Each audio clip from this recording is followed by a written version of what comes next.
نحمده ونصلي على رسوله الكريم اما بعد فاعوذ بالله من الشيطان الرجيم بسم الله الرحمن الرحيم يرفع الله الذين آمنوا منكم والذين اوتوا العلم درجات صدق اللہ العظیم۔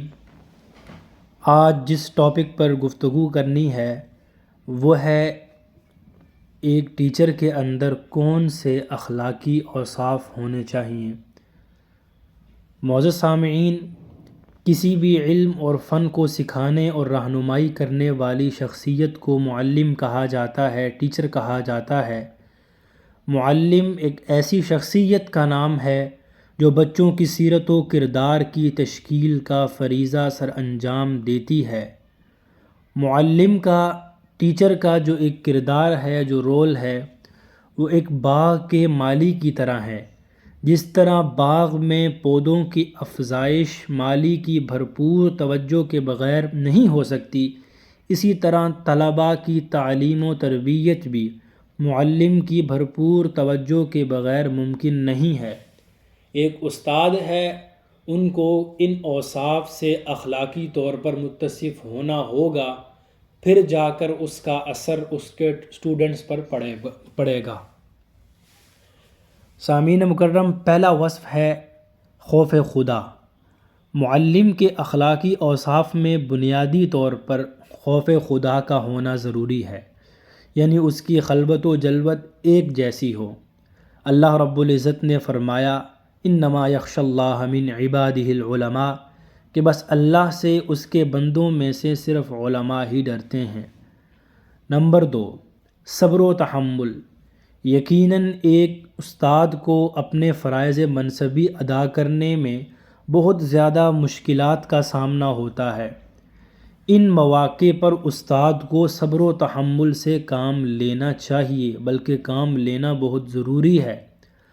تحمل، بردباری، یہ اللہ کی صفت ہے، اور اللہ رب العزت نے اس کی تلقین نبی صلی اللہ علیہ وآلہ وسلم کو فرمائی ہے۔ اللہ رب العزت نے فرمایا فَاصْبِرْ كَمَا صَبَرَ أُولُو الْعَزْمِ مِنَ الرُّسُلِ وَلَا تَسْتَعْجِلْ لَهُمْ، کہ اے محبوب آپ صبر کیجئے جس طرح اولو العزم رسولوں نے صبر کیا تھا، اور ان کے لیے جلدی نہ کیجئے، مطلب دعا کرنے میں جلدی نہ کیجئے۔ اگر ایک استاد بھی حقیقی معنوں میں اپنے کام کا پھل دیکھنا چاہتا ہے، ثمر دیکھنا چاہتا ہے، اسے طلباء کے ساتھ صبر و تحمل کا مظاہرہ کرنا چاہیے۔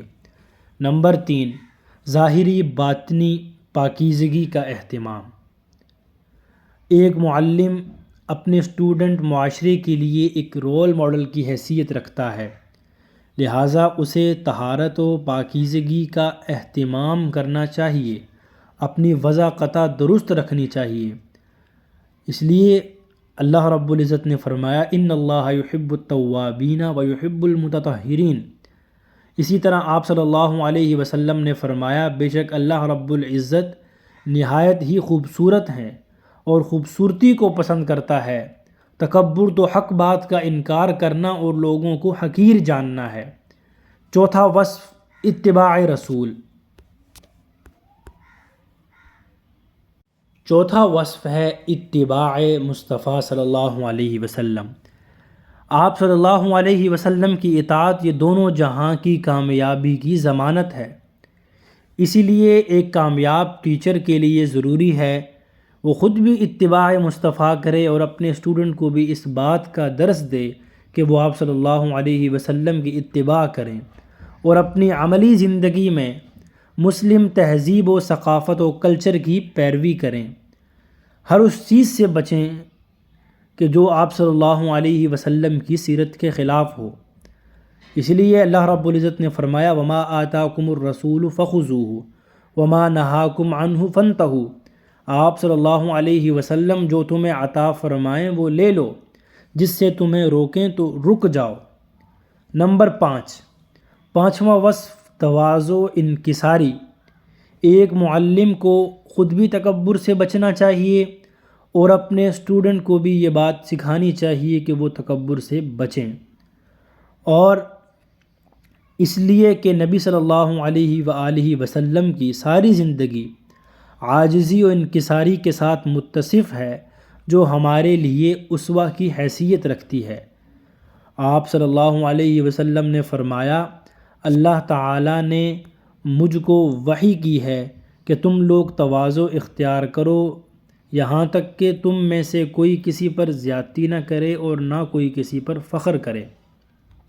حضرت سیدنا عمر بن خطاب رضی اللہ تعالیٰ عنہ فرماتے ہیں، علم حاصل کرو، اس کے لیے اطمینان و وقار بھی سیکھو۔